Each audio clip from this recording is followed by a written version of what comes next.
comment, first of all, for the folks out there in Cyberland, that it'll be a little confusing for a minute here. I'm going to be talking about the clothing of the high priest. But as I was setting this up this morning, I threw in a couple of color pictures before and after this. So on the final page, the color pictures may not show, so I'll be fairly brief on them. So I'm going to really talk about the stuff on here, on this picture. But as somebody just mentioned, wow, the priests couldn't wear their stuff outside of the thing. So probably many people maybe never saw the high priest with all his regalia on, just like they couldn't see the Ark of the Covenant, because when they traveled with it, they had covers over it. So their whole life they may not have seen it. When you talk about the priest stuff, the regular priests had very plain stuff. They were the ones that did the work and the sacrifices and stuff, the high priest had a very colorful one. Well, I'll talk about each part. But here you see the colors, the blue robe, the white underneath, the headdress, the precious gems on his chest, and then a mysterious thing called the ephod. This one shows it almost as a skirt or an apron. And we'll see some other pictures as we go along. I think this one is wrong, but that's okay. Artistic license. So the high priest, once a year, went into the Holy of Holies and put blood on the ark. And he had very special regalia to do that, and I'll talk about that in the slide that's actually part of the presentation. So the clothing of priests, I didn't have enough room there for the clothing of the high priest, so that title is a bit misleading. This is not what an ordinary priest would wear, even when he was making sacrifices. It was only the high priest. So we'll kind of start from the top and work our way down. The headdress, maybe we should have just said headdress. We say linen turban. Most pictures portray it sort of like a chef's hat, to a more or less degree. Why I would probably translate as turban, the word in Hebrew is from the word to wrap.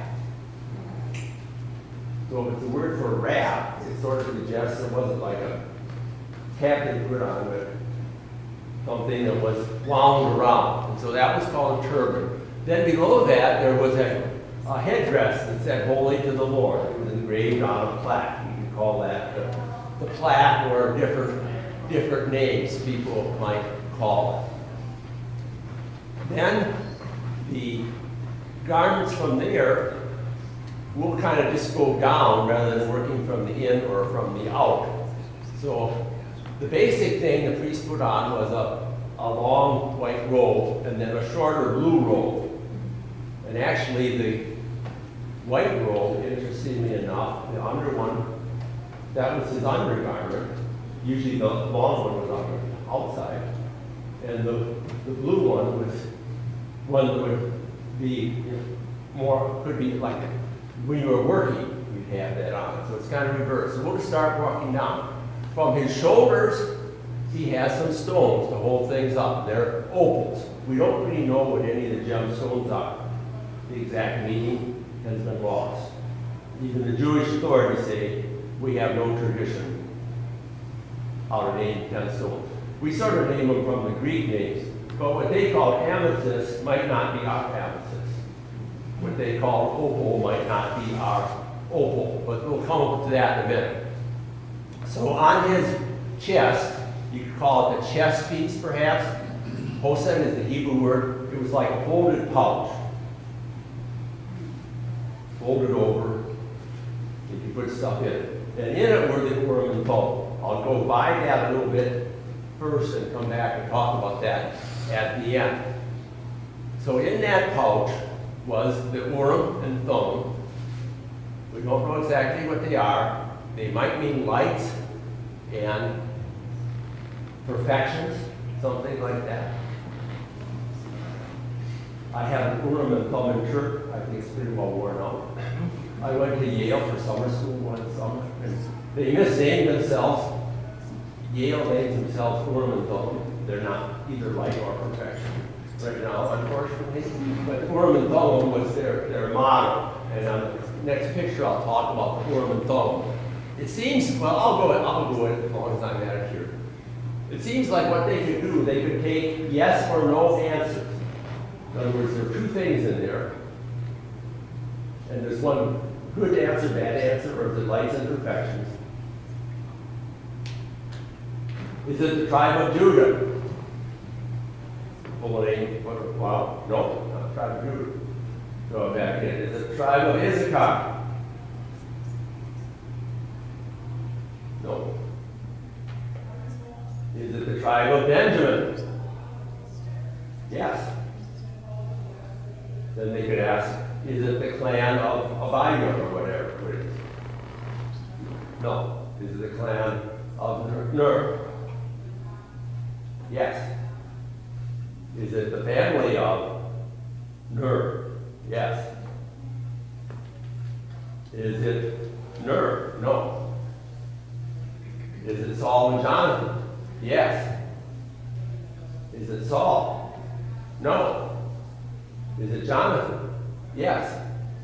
So they could, it seemed they could just get either yes or no answers, but they could keep working down. You have a question? How is this way of answering complex questions? This what? How is this way of answering complex questions obtained? Like, how did they come about this method? Well, they had yes or no. They had two stones. God gave them two stones. God gave them these? Yeah. I mean, they were to make two. Okay. And we don't know for sure what Urim and Thummim are, or what it means. It's like the Hebrew word for light. It's kind of like the Hebrew word for protection. So they were told two. That was the system they had to use. They could work their way through it. So by asking a series of yes or no questions, more complex answers could be obtained. And there are several instances where you'll find examples of that in the Bible. When they're trying to decide who's at fault, Jonathan or Saul. Remember, Jonathan had been, Saul had given the orders, don't eat any food. Jonathan ate some honey. He didn't know about it. And so Saul said, well, we're going to kill whoever did it. And then Saul said, no, couldn't be me, so they don't name it. Then you get down to Jonathan. And Saul says, well, he has to die then. And people said, oh, we're not going to do it. You might be the king, but we're canceling your decree here. So that's one where they went through a more elaborate process. So the Urim and Thummim. The pouch was worn over the ephod, which we translated as special vest. And this is kind of the most interesting one. Many old translations simply say ephod, but then that's not a translation, is it? That's simply the Hebrew word. Nobody has any idea what an ephod is, and we don't have a perfect idea. So probably the two main choices are bib or vest. We chose special vest. To me, it most is reminiscent of the scrimmage vests that they wear in some sports. You know, you put your arms through, there's no hole in it, and you just have a scrimmage vest. Very elaborate, very nice scrimmage vest, a kind of scrimmage vest. Others would say apron. And here's where I'm going to confuse the issue a little bit, because this drawing, they have almost like long suspenders, and then it's way down, it's like an apron that you put on at your waist. I don't think that that's correct, but that's one view of doing it. The other view is that it is, you'll see pictures, some of them picture like, you know, a bib, super bib, lobster bib or whatever. They're this far down, some a little farther. So it's basically, I think vest is still the best translation. Scrimmage vest is a good approximation. Apron wouldn't be a bad translation. We don't really know exactly how the color patterns went. A bit of a guess how the color patterns went. So we'll go with special vest. Then under the vest was a blue robe, which is kind of gray here. Again, how long was it? We don't know. Their inner garment was an ankle-length linen tunic. This is kind of the opposite of the normal dress. Your inner robe was the one you could take the robe off and kind of, you know, about knee level, kilt level. That was usually inside, and then the long one was on the outside. Here, it's reversed, so you can see both. So the priests also were to wear linen undergarments.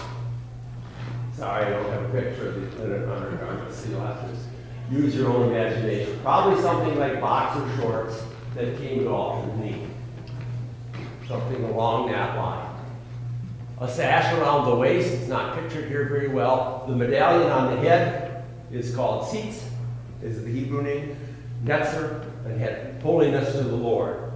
And the inner garment was a length tunic. In the sanctuary, of course, they didn't wear shoes, otherwise they could wear sandals. So this kind of gives you the rough idea. Remember, this is not something you would see.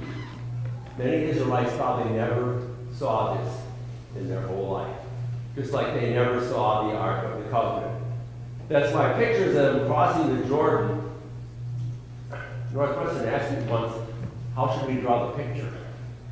And I said, well, it's probably better that you have it cover on. Because their orders were, whenever the priests were going to move the Ark of the Covenant, priests who were authorized to do it, they could come in and they'd cover it all up. And they put the poles in. And then the guys who were going to carry it, the guys that carried it didn't see it.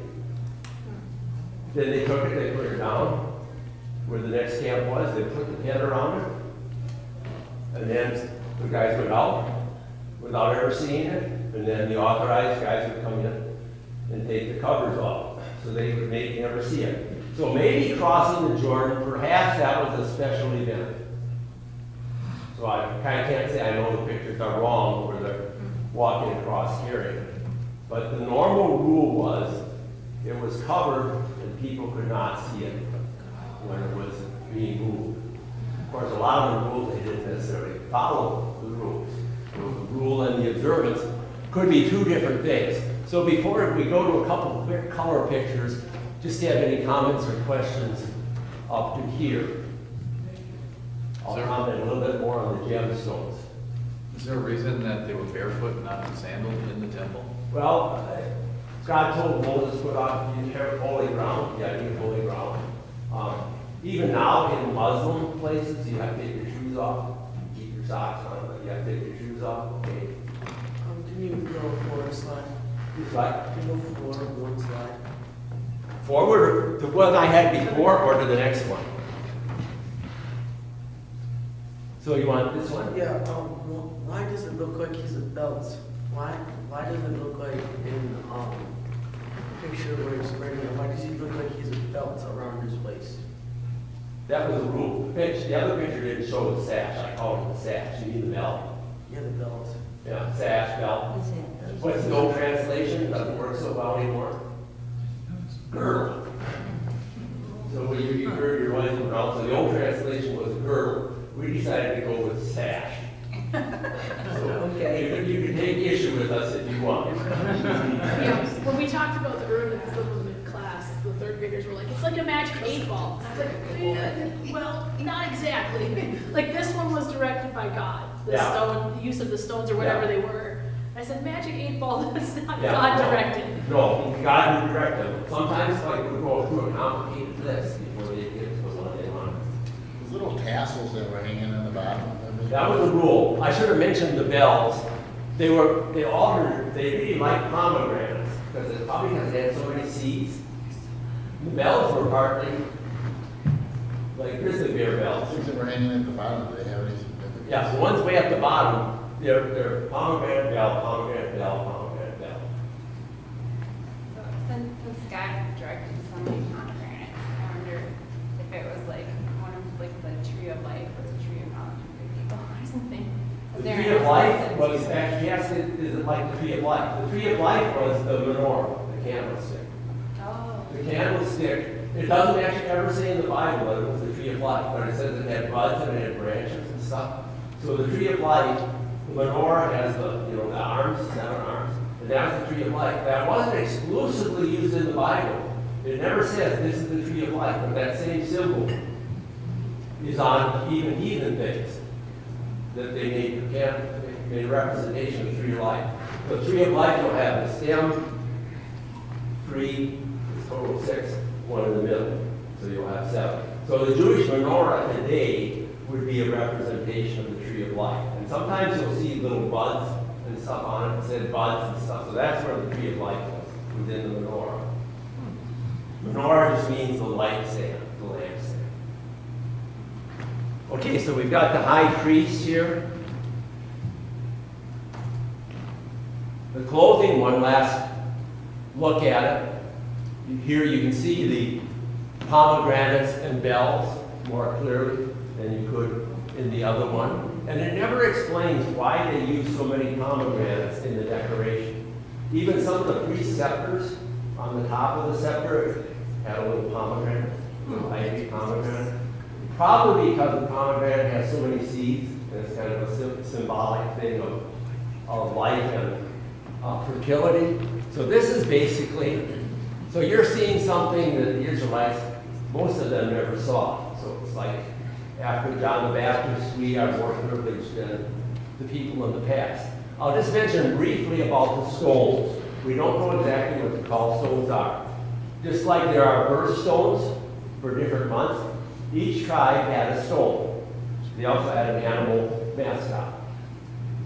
I don't know if they had any badgers or wolverines, but if you go in a synagogue sometimes, you'll see a modern synagogue, they'll have pictures of the mascot of each tribe in the stained glass window. It's a common theme. And so we don't know exactly what these stones were. Sometimes the name indicates a color.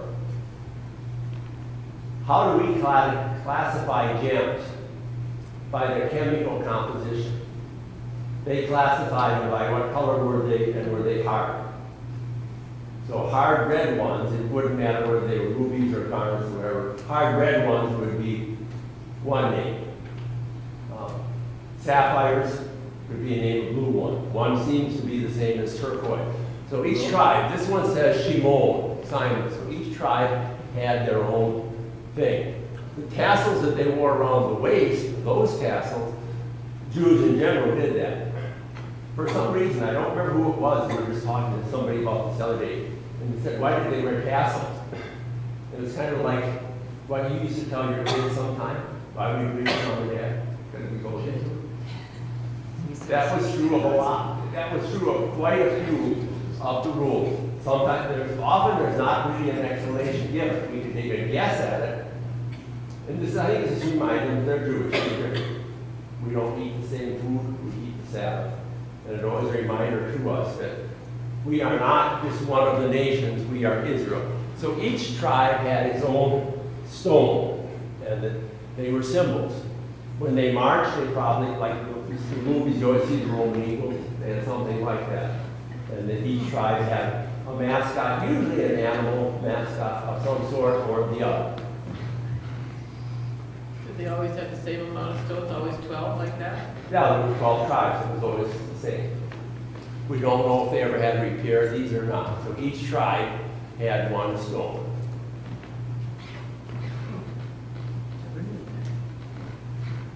Okay, anything before we leave that? Okay, I mean, you can give me like 10:30 and then we'll see where we're going. We're going from there. We'll probably go to 10:45, is that all right? How many people were in the tribes at that time?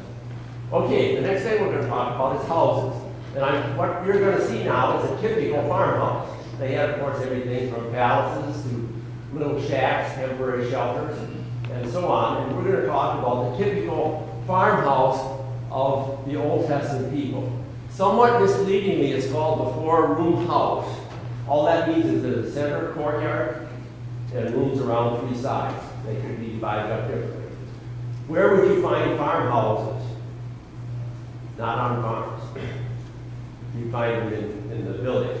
In other words, for security reasons. Even my grandfather, when they lived in Russia, he was kind of a peasant, German farmer in Russia. They all lived in the village, kind of for security, and then they would go out to their fields.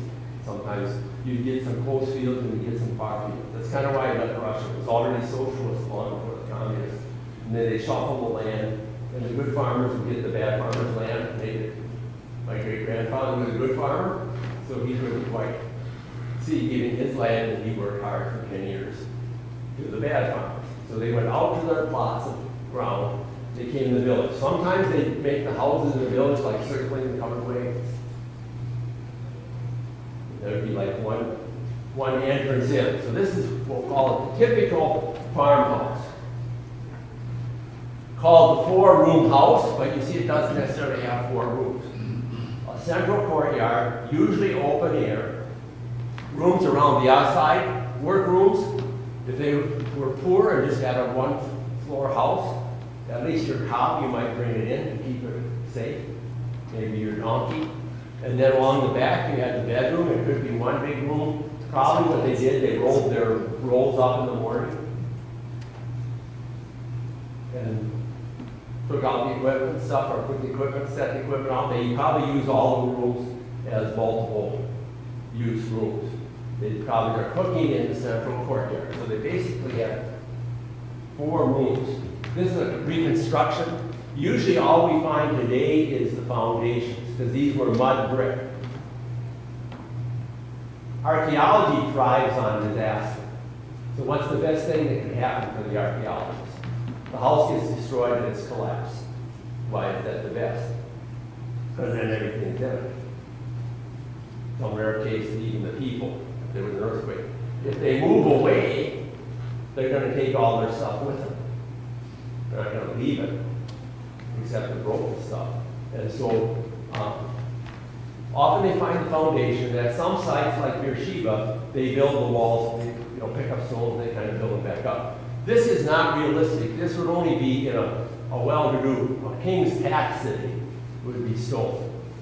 The average ones would be stone foundations in the ground. I'll show you the plan. And then mud bricks on top. Mud brick, of course, the house fell down. The friends all came together like the old Amish barn raising, and they put up a new one. You didn't need any fire insurance. You just needed mud and water. And that was your fire insurance supply. The hard thing to get, of course, was the wood for beams. They didn't have big trees. This is at the city of Beersheba out in the wilderness. Typically, that's what you find, and usually you find even less than this. It's lower than this. It's not so high. You'll have some fallen stones. This one you've seen before. What's that in that corner over there? The lower corner. That's the manger. Because the animals come in center. They're not going to waste wood on a manger. Wood's too expensive. If you're well-to-do, your manger is going to be stone, carved out of soft stone. If you make your own manger, you make it out of clay. This is at a place called Tel Kasila near the coast. You see they've got the room for the animals, or the open room, center courtyard, room across the back, and some rooms you can't see. What I like in this picture, you see the rope on top of it. They had like sticks and they put mud on it, and they had to like roll it every once in a while to keep the roof from leaking in on you. And generally, you have your fires out in the courtyard. I think in good weather, they probably went right outside the house and did their work, brought all their gear back in. I'll just teach you one Hebrew word there on the lower sign. On the bottom sign, there's a word, and it looks kind of like an X. It's actually an A, and a little yod, that's an I, and an N. That's the important word you need to know when you're a tourist in Israel. It says ain, which means do not. So I tell people, if you don't know how to read Hebrew, you just have to look, if you see the sign that says ain, you look at anything around there that would be fun to do. And you can assume that the sign means do not jump off the Sea of Galilee. Do not enter the building. Do not touch. So if you know that one word, you're well equipped to keep yourself from getting yelled at by the powers that be. So this is a reconstruction at a museum down here, Tel Aviv. Well-to-do people might have 2 stories. There are a few places where there's foundations like with stairways, and you can see they have stairways going up. And so you see a guy rolling the roof. What was maybe, and sometimes the most famous and important room in a biblical house? The roof. The roof was flat. They would do agricultural sorting, grinding and stuff on the roof. It was hot weather. At least the kids would probably go up and sleep on the roof. But watch when you read through the Old Testament how often it'll talk about somebody doing it on the roof. The roof was kind of your porch, or your patio, if you had a new one that you didn't want to do it. So this is just an artist's impression. It shows bricks underneath, and it shows nice plaster on the house. That was only the rich. Not the way top like the kings, they'd have stone stuff, but that was the more well-to-do people. Okay, so anything about houses, there were all kinds of houses, of course. There were huts where the shepherds stayed and all kinds of things, everything from great palaces to more extensive houses. Where was your social rank? The one house that was there, there wasn't a roof over the courtyard, Not usually, only if you had a second story. but the rooms had a roof. Yeah. So, yeah, only the second story would be on top of it. So the courtyards generally were open. You can't tell that completely because if the house fell down, it might have been worthwhile for people because beams were so expensive. You take the beams away. But in general, it appears they just had, found them stuck sticks or a bunch of sticks across and put mud on. Or thatch. I don't know if they rebuilt it yet. The Milwaukee Public Museum. In some of the old Milwaukee stuff, they have thatch things. I worked there one summer for them on pottery, and the guy was out at Old Road, Wisconsin, getting straw from the harvest so that they could rethatch their roofs. The downside, of course, of thatching is fire. Fire. So thatch roof is a little more hazardous. Okay, what about towns? Again, most Israelites didn't know much about a town. They went to visit a town of 5,000, that was the day in the big city. Most of the people lived on the land, that means in these little clusters. Even in the 1800s, 90% of the world was rural.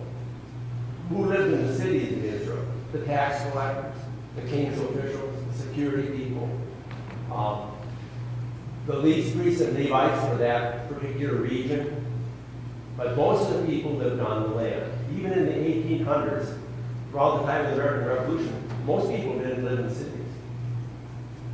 Jerusalem was never a bigger city of more than maybe 40,000 in New Testament times, 10,000, 5,000. And they just had little regional centers. So everybody lived on the land until the Industrial Revolution kind of changed that. For one thing, why did they live on the land? Because they needed everybody on the land just to get enough food. Then when they got machinery for agriculture, the agricultural workers could become industrial workers, and life drastically changed. So the cities were just like we're collecting taxes and so on. They were often kind of circular, partly because they were built on the hills. The hills weren't always in regular shape. This is an artist's conception of the city of Beersheba, or Beersheba, both pronunciations. You see that the storage sheds are around the outside, maybe some stables. So almost everybody in here is an official, and the people are out on the land. They'll have a city gate. We'll talk a little bit more about that. Down below, you see they've got to have a water source in spring. We'll talk about that a little bit, especially next week. And then they usually have circular streets. If they were attacked, the security people would say, go to section F of the wall. This is where they're trying to get in. And so they were generally circular like that. They were not large. And this is just an artist's conception. This is an aerial probably from a balloon years ago. Some of you know John Lorenz, who was a member of Wells. He was an excavator at Beersheba, and you can kind of see the structures. The buildings against the wall, there were houses built against the wall.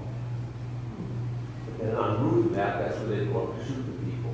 And that's mentioned a couple times in the Bible. Paul was let down through the window of the wall, Rahab and so on.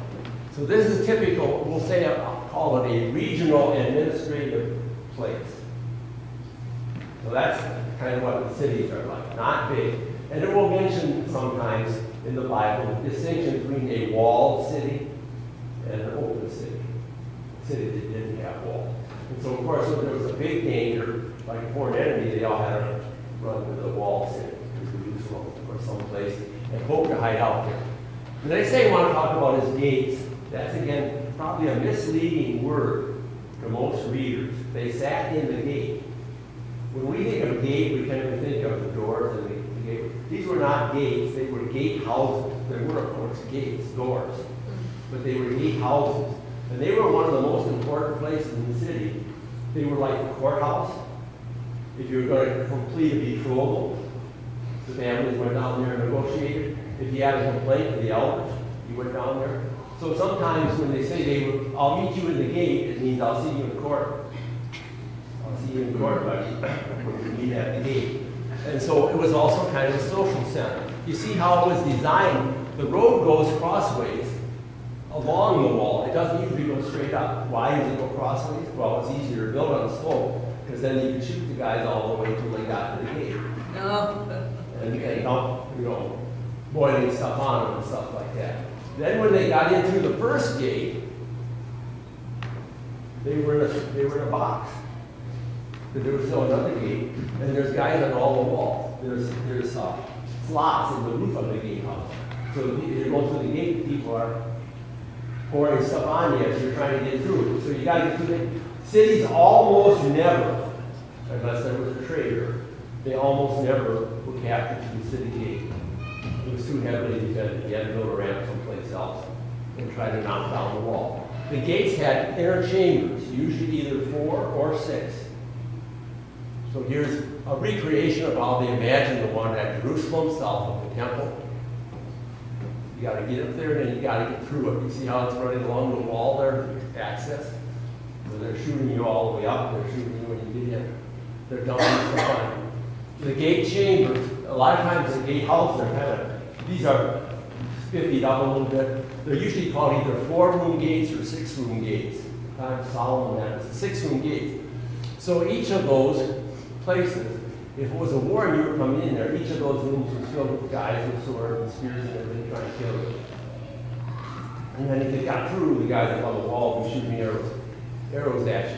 So I imagine it maybe wasn't that crowded that you had to have a reservation, but you'd say, a man and woman were going to get married, the family was going to do betrothal, which was actually marriage, a legal marriage. And we'll see, they said, we'll see you at the city gate around noon, you know, on Friday.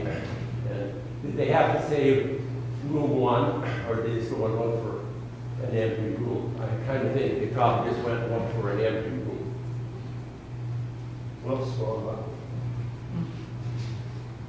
Here's one. This, I think, is Gezer. You can kind of see the walls in between. They have a pretty good description of these in the temple in Ezekiel. That thing down the ditch, of course, we're going to cover. That's the grave. 25-2. 25-2? Okay. So we'll go through this section there. Holding court in the gate. They often say the king went there. They have like a platform. This is that Kel Dan. That guy, by the way, is named Dan. He's there. And the wood part, of course, wasn't there. The stone part was there. There was a pavilion that David sits there and everybody's coming to see him in the gate. Okay, anything about the gates? One of the, probably the most important place in the city, other than, you know, Jerusalem, of course, the temple, the king's palace, the hot shots palace. Is that the only way in or out of the city? You gotta go through that gate? No, a big city might have 7 gates. Like Jerusalem right now has like 7 or 8. So it depends on the size of the city. There's a place called Sha'arayim, which in Hebrew means 2 gates. So in a small town, it probably, if they called it 2 gate, it must imply that generally 1 gate was the way for, you know, these smaller regional towns. A big city could have many gates, but generally 1. Sometimes there'd be like a little gate that they, you know, if they wanted to let somebody out in the middle lane or something, they didn't have to open the big gate, they'd have a little gate. So it depends on the size. I was watching a video about Troy this week, and there were 3 gates there. That wasn't really such a big city, well, the Citadel. So it entirely depends on the size of the place. Depends on how bad their security situation was. Depends on what they could afford. Okay, anything else there? Okay, it's 25-2.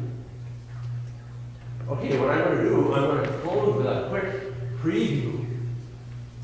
Are any of you old enough to remember when there were no previews to movies? They were called trailers. They were called trailers.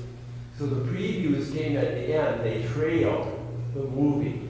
And so I'm going to give you a brief trailer of some of the things that we're going to talk about next week when we talk about water of life. I won't talk about the rain. That'll be something for next week. They get rain, almost all their rain in February and January. No rain in June, July, and August. So they have to really be careful how they manage their water. And so that's essentially what's going to be talked about. From very simple wells, this way of life is disappearing, more elaborate wells. We'll explore all of these in a little more detail. Cisterns, I can remember when my grandfather's farm, they had a cistern. In case the well didn't have quite enough water, you had to save the rainwater in your cistern. You used it mostly for like washing dishes and maybe laundry and stuff. You didn't drink in it unless you had to. This is, we'll talk about this. They had a lot of interesting ways to get into the water, big hole, tunnel down to it, tunnels to the water outside the city, and they did a lot of striking things. There's a 1,700-foot tunnel under the Old Testament city of Jerusalem called Hezekiah's Tunnel. If you're there, you can walk through it today. That's very interesting how they constructed this, so that will be a part of our next week thing. A mystery. This is how it is. Why didn't they were really in a hurry. You can think about it this week. Why didn't they go straight through? Very easiest thing to do. You just put some sticks out there, and as long as you're tunneling and you can see the sticks, you're going straight. If you can't see the sticks, you're not going straight. But they went all over the place. Why did they do that? And if they did it, how in the world did they meet in the middle? You'll find out next week. Okay. This is part of that tunnel that you can walk through. There's a clue in there of how they did it. I won't tell you what the clue is right now. Next week we'll talk about it. What's the difference between these two parts of the tunnel? The pool of Bethesda, we'll talk about that. Always puzzled people, why did they have 5 porches? Pools have 4 sides. Why did it say the pool of Bethesda had 5 porches? Well, we'll see next week because there were 2 pools. That wasn't one pool. And they weren't pools, were they? What were they? Reservoirs. Reservoirs. They really weren't pools. They were reservoirs. So we'll see how the reservoirs work next week. They built a church inside one of them. The pool of Siloam. Why did Jesus go to the pool so often? That's where the people were. That's where the people were. They're coming down to get water and stuff, hang out for a while, catch up on the gossip and so on. So Jesus went where the people were. And where the well was at Samaria, he was at the well. Where you go to the water source, that's where the people are. Pool of Siloam, aqueduct. This is a nice one. If you're ever at the beach here, go where the aqueduct is, because you don't take your beach umbrella or anything. You can sit under the aqueduct. And so we'll talk about the aqueducts. The main thing we'll talk about next week is the water system. We'll call water of life, and we'll look at this in a little more detail. Look at each of these aspects. Any closing questions?